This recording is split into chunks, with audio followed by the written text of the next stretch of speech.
The chandelier lights hit that ballroom like something out of a movie, and I remember thinking, I do not belong here anymore. I hadn't stepped foot in that building in almost 2 years, not since the divorce, not since I packed up 16 years of my life into 4 cardboard boxes and walked out without looking back. But here I was again, standing at the edge of a party I wasn't invited to, wearing a dress that used to belong to someone who believed in me before anyone else did. It started with a phone call at 11 at night. I almost didn't answer it because I didn't recognize the number, and honestly, who calls that late with good news? But something told me to pick up. A man's voice, calm and careful, introduced himself as an attorney handling the estate of a woman named Miss Odessa. My heart dropped when I heard that name. Miss Odessa was the closest thing I ever had to a mother after mine passed. She gave me my first real job when I was 23 and broke, sleeping on my cousin's couch, wearing the same 3 outfits on rotation. She taught me how to read a balance sheet before I even understood what one was. She used to say, "Baby, money doesn't care about your feelings, so learn how it works before it learns how to break you." I loved her fiercely, and when she died 2 years ago, I cried for a week straight. What I didn't know, what nobody bothered to tell me clearly, was that she left me something in her will, some shares. I remember signing a paper back then without really reading it because grief does that to you. It makes you sign things without asking enough questions. I assumed it was some small gesture, maybe a few $100s worth of stock in some company I'd never heard of. I filed it away in my mind as sentimental, not significant. The lawyer on the phone told me those shares were not small. In fact, they had multiplied in value over the past 2 years in ways I couldn't have imagined. And then he said something that made my stomach turn.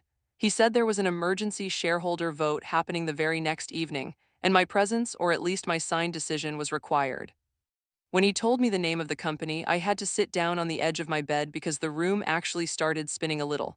It was the company my ex-husband worked for, not just worked for, built his entire identity around. The company he chose over date nights, over anniversaries, over me standing alone at family functions explaining why he wasn't there again. The same company where apparently his new fiancée had recently been given some kind of executive title that nobody quite understood but everyone whispered about. I sat there for a long time just holding the phone after he hung up, trying to process it. Miss Odessa never once mentioned owning any part of that company. Not once in all our conversations, all those Sunday afternoons drinking sweet tea on her porch while she lectured me about compound interest and never letting a man make me feel small for asking questions about money. I started to wonder if she knew something. If maybe, just maybe, she saw something coming long before I did. The lawyer explained that because of the timing, the only way to properly execute my voting rights was to appear in person at the company's annual event, which happened to be their big holiday party. The same party they held every year in that same ballroom I used to walk into as someone's wife, greeting people whose names I barely remembered, smiling through conversations that made my skin crawl. Only this time I wouldn't be walking in as anybody's wife. I'd be walking in as someone whose name was quietly, invisibly, tied to more power in that building than most of the people drinking champagne under those lights could ever imagine. I almost didn't go. I stood in front of my closet for almost an hour trying to talk myself out of it. Part of me wanted to just sign whatever paperwork needed signing and be done with it, avoid the whole spectacle entirely. But another part of me, the part that still remembered every single time I felt small in rooms like that one, wanted to walk back in on my own terms for once, not as an afterthought, not as somebody's ex, as myself.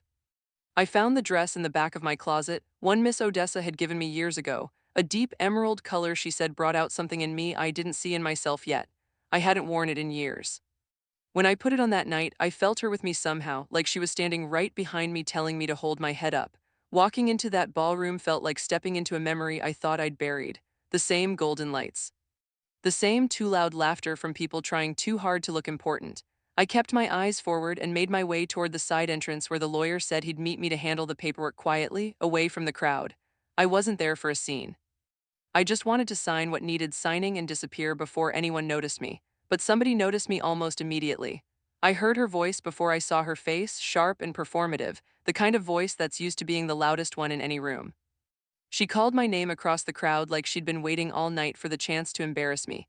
And when I turned around, she was already walking toward me with that smile people wear right before they say something cruel and dress it up as a joke. She looked me up and down like I was something she'd found on the bottom of her shoe, and then she said it loud enough for the people nearby to hear. Something about how surprised she was that I still showed up to events for a company that clearly wasn't mine anymore, how sad it must be to still be attached to a life I no longer had any real place in. I didn't answer right away. I'd learned a long time ago that silence unsettles people who are used to being fought with, but she wasn't finished. She reached out almost casually like it was nothing, and grabbed the fabric of my dress near the shoulder, tugging at it while she made some comment about how outdated it looked, how it belonged in a different decade, a different life. The fabric strained, and for a second I thought it might tear right there in front of everyone. My whole body went hot with embarrassment, but I didn't move. I just stood there and let her have her moment, because something in me knew even then that this moment was going to look very different in a few hours. That's when he stepped in. My ex-husband, he didn't defend me. I want to be clear about that because for years I wondered if some part of him still cared, still had some decency left buried under all that ambition. But he just stood there next to her, arms crossed, looking almost amused, like watching me get humiliated was some kind of entertainment he'd been missing. He said something about how he always knew I'd show up somewhere I wasn't wanted eventually, how some people just never learn when to let go. The people around us laughed, that nervous kind of laugh people do when they don't know if it's okay to laugh but do it anyway because everyone else is. I felt something crack open inside me in that moment, but not the way they expected. It wasn't shame. It was clarity. I thought about every single time in our marriage he made me feel like I was lucky just to be in his orbit, like my presence was something he tolerated rather than valued. I thought about the nights I sat alone while he worked late at that very company, building something he never once thanked me for helping him get to. And I thought about Miss Odessa, sitting on her porch, telling me that one day people were going to underestimate me in the worst possible way, and that when they did, I needed to remember that being underestimated is not the same as being weak. I excused myself calmly, told them both I hoped they enjoyed the rest of their evening, and walked toward the side room where the lawyer was waiting. I didn't give them the reaction they wanted, and I think that unsettled them more than if I had cried or yelled.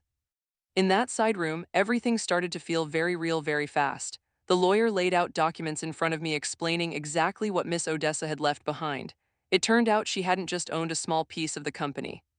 She had been quietly accumulating shares for over a decade, long before I ever met her, through investments most people never knew about because she never talked about her money the way people who have it usually do.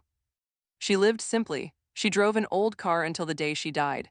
Nobody would have guessed the scale of what she built, and she left the majority of it to me along with detailed notes about certain financial irregularities she'd been tracking inside the company for years. Irregularities involving asset transfers that didn't add up, executive decisions that quietly moved company money in directions that benefited a small handful of people while putting the jobs of hundreds of employees at risk. I sat there reading through pages of financial records that connected almost too perfectly to conversations I remembered overhearing years ago, half-finished phone calls, hushed meetings, all things I brushed off back then because I didn't think it was my business to ask questions. Miss Odessa apparently thought otherwise. She'd been building a case, quietly, patiently, waiting for the right moment, and it seemed she trusted that moment to come through me. The vote that evening wasn't just a formality. It was about deciding leadership going forward. And buried inside that decision was a proposal that would have allowed for a significant portion of company assets to be transferred out under the guise of a restructuring plan. A plan that conveniently benefited two people whose names I recognized immediately once the lawyer pointed them out on the documents.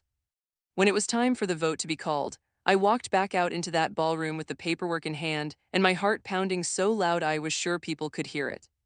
The company's board had gathered near the stage, and I could hear murmuring about a missing shareholder, someone whose vote apparently held more weight than anyone in the room understood. I watched confusion ripple through the crowd as people tried to figure out who they were even waiting on. I walked forward and introduced myself properly for the first time that night, not as anyone's ex-wife, but by my own name, attached to the percentage of ownership that Miss Odessa had spent years quietly building and protecting.